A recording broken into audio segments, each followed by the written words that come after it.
ગુજરાતમાં આમ તો આદિવાસીઓને લઈ અને અનેકવાર અનેક સવાલો ઊભા થાય છે કે આદિવાસી નેતાઓ જ્યારે તેમનો સવાલ ઊભો કરતા હોય, તેમના પ્રશ્નો જ્યારે સરકાર સમક્ષ મૂકતા હોય ત્યારે તેમની ક્યાંક ને ક્યાંક અટકાયત કરવામાં આવતી હોય એવી પણ અનેકવાર વાતો સામે આવી છે. આપણે જોયું કે ડેડિયાપાડાના ધારાસભ્ય ચૈતર વસાવા દ્વારા આદિવાસી લોકોને લઈ અને અનેકવાર વિરોધો કરવામાં આવ્યા હતા, ત્યારે તેમની પણ જે છે એ જેલવાસ કરવામાં આવ્યો હતો. અને હવે આવા જ એક આદિવાસી નેતા દ્વારા એક પોસ્ટ કરવામાં આવી છે. ભગવાન બિરસા મુંડાની જે જન્મ જયંતિ છે એને લઈ અને અંબાજીથી ગૌરવ યાત્રા શરૂઆત કરવામાં આવી હતી. ત્યારે અહીંયા ક્યાંક ને ક્યાંક ત્યાંના જે MLA છે કાંતિભાઈ ખરાડી દ્વારા એમના દ્વારા એક સોશિયલ મીડિયા પોસ્ટ કરવામાં આવી છે અને કહેવામાં આવ્યું છે કે જ્યારે અંબાજીથી જે ભગવાન બિરસા મુંડાની 150મી જન્મ જયંતિના ભાગરૂપે જે જનજાતીય ગૌરવ યાત્રાની શરૂઆત કરવાની હતી, ત્યારે જે અધિકારીઓ દાતા અંબાજી, અમીરગઢ, હળાદના આદિવાસી અવાજ બુલંદ કરતા રોકવા માટે ઘરે ઘરે પોલીસ મોકલી અને અટકાયત કરવામાં આવી છે એવી વાત કરવામાં આવી છે. અહીંયા કહેવામાં આવ્યું છે કે બનાસકાંઠાથી જ્યારે આ જનજાતીય ગૌરવ યાત્રાની શરૂઆત થતી હોય તો બનાસકાંઠાથી આદિવાસી ધારાસભ્ય એક જ છે અને એ પણ આપ જ્યાં આવી રહ્યા છો ત્યાંના દાતા અંબાજી, અમીરગઢ, હળાદથી લોક પ્રતિનિધિત્વ કરી રહ્યા છે એવી વાત કરવામાં આવી છે. અને આપણા તંત્ર દ્વારા એમને જ કાર્યક્રમમાં જતા અટકાવવામાં આવી રહ્યા છે એવી વાત કરવામાં આવી રહી છે. એટલે કે ક્યાંક ને ક્યાંક અહીંયા આખો મામલો એવો છે કે અંબાજીમાં જે છે જનજાતીય જે યાત્રા શરૂ થવાની છે એના માટે મુખ્યમંત્રી ભૂપેન્દ્ર પટેલ ત્યાં પહોંચ્યા હતા અને આખી જનજાતીય યાત્રાની શરૂઆત કરવાના હતા. આના પહેલા જ ક્યાંક ને ક્યાંક ત્યાંના આદિવાસી જે એકના એક જ MLA છે બનાસકાંઠાના, એમના ઘરે પોલીસ મોકલવામાં આવી અને ત્યારબાદ તેમની અટકાયત કરવામાં આવી એવી વાત કરવામાં આવી છે. તેઓ ક્યાંક ને ક્યાંક તેમના પ્રશ્નોને લઈ અને મુખ્યમંત્રીને રજૂઆત કરવા જવાના હતા, એના પહેલા જ તેમની અટકાયત કરવામાં આવી છે. વધુમાં અહીંયા કહેવામાં આવ્યું છે કે સાહેબ દાતા અમીરગઢ હળાદ તાલુકાના વિસ્તારમાં એ ડુંગરાળ અને અંતરિયાળ વિસ્તારોમાંથી પરિવારો ઘરે તથા ભાગ્યા તરીકે બહાર ગામે જઈ અને મજૂરી કરે છે.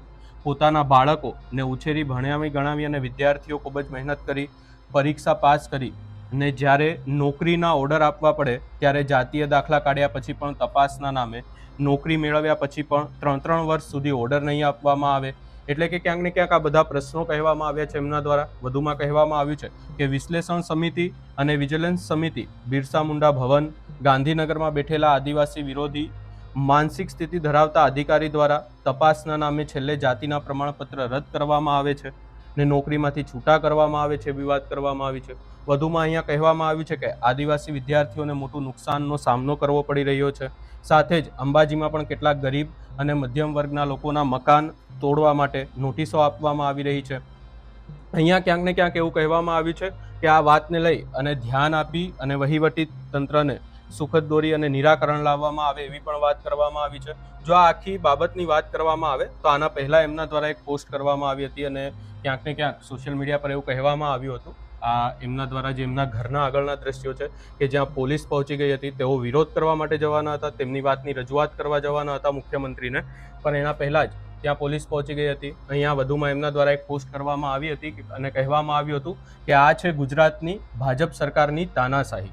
એટલે ક્યાંક ને ક્યાંક અહીંયા ભાજપને લઈ અને સીધી વાત કરવામાં આવી છે, સીધા આક્ષેપો કરવામાં આવ્યા છે કે તેઓ મુખ્યમંત્રીને રજૂઆત કરવા જાય એના પહેલા જ પોલીસ દ્વારા તેમની અટકાયત કરવામાં આવી હતી. અહીંયા કહેવામાં આવ્યું છે કે જ્યારે કોઈ સરકારી કાર્યક્રમ થતા હોય ત્યારે સરકાર પોલીસને આગળ કરે છે એવી વાત કરવામાં આવી છે. વધુમાં અહીંયા કહેવામાં આવ્યું છે કે જ્યારે ગુજરાતના મુખ્યમંત્રી ભૂપેન્દ્રભાઈ પટેલ અંબાજીની પાવનધરા આવતા હોય ત્યારે દાતા અંબાજીના ધારાસભ્યને નાતે મુખ્યમંત્રીને આવકારવા તથા દાતા અંબાજી, અમીરગઢ, હળાદના લોકોના પ્રશ્નો બાબતે ધ્યાન દોરી રજૂઆત કરવા અમારો કર્તવ્ય અને ફરજ બને છે એવી વાત કરવામાં આવી. પરંતુ અહીંયા ક્યાંક ને ક્યાંક અમના દ્વારા વધુમાં કહેવામાં આવ્યું છે કે આજરોજ અંબાજી ખાતે મુખ્યમંત્રી શ્રી ભૂપેન્દ્રભાઈ પટેલ જ્યારે ભગવાન બિરસા મુંડાની 150મી જન્મ જયંતિ નિમિત્તે અંબાજીથી કેવડિયા સુધી જનજાતીય ગૌરવ યાત્રા આદિવાસીની શરૂઆત કરવા જઈ રહ્યા છે, ત્યારે બનાસકાંઠાના એકમાત્ર આદિવાસી ધારાસભ્યને જ કાર્યક્રમમાં જતા રોકવામાં આવી રહ્યા છે એવી વાત કરવામાં આવી છે. અહીંયા સ્પષ્ટ આક્ષેપ કરવામાં આવ્યા છે કે પોલીસને મોકલી, એમના ઘરે મોકલી અને ક્યાંક ને ક્યાંક તેમને રોકવામાં આવી રહ્યા હોય. એમના દ્વારા એમના ઘર આગળના દ્રશ્યો પણ અહીંયા મૂકવામાં આવ્યા છે કે જ્યાં તેમના ઘરે પોલીસની ગાડી પહોંચી ગઈ હતી અને ત્યારબાદ પોલીસ દ્વારા તપાસ કરવામાં આવી રહી હતી, ત્યાં બંદોબસ્ત કરવામાં આવ્યો હતો, એવા દ્રશ્યો પણ તેમના દ્વારા મૂકવામાં આવ્યા છે. વધુમાં આ સમગ્ર બાબતને લઈ અને કોંગ્રેસ નેતા દ્વારા શું કહેવામાં આવ્યું એ પણ સાંભળી લઈએ. મુખ્યમંત્રી આવવાના છે બિરસા મુંડાજીના કાર્યક્રમમાં. બિરસા મુંડાજી આદિવાસીઓના મસીહા છે, આદિવાસીઓના ભગવાન છે, અને આજે આદિવાસીઓના નેતા કાંતિ ખરાડીને બિરસા મુંડાના કાર્યક્રમમાં સરકાર પોલીસ બંદોબસ્ત કરીને જવા દેતી નથી. વહારે ભાજપ તારો ખેલ. પ્રજાના થયેલા અન્યાય માટે પ્રજા મુખ્યમંત્રીને રજૂઆત કરવા માટે ભેગી થવાની હોય તો આખું અંબાજી માત્ર પોલીસ છાવણીમાં ફેરવી દીધું છે. આ સરકાર કઈ રીતે ચલાવવા માંગે છે અને આ સરકાર શું કરવા માંગે છે?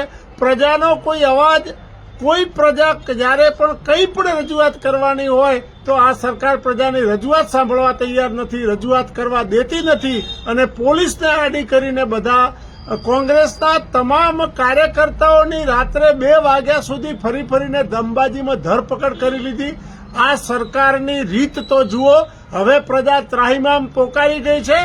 તમે ગમે એમ કરશો તો મતપેટીમાં તમારું નહીં ચાલે, એ ધ્યેય ઉપર હવે પ્રજા આવી ગઈ છે.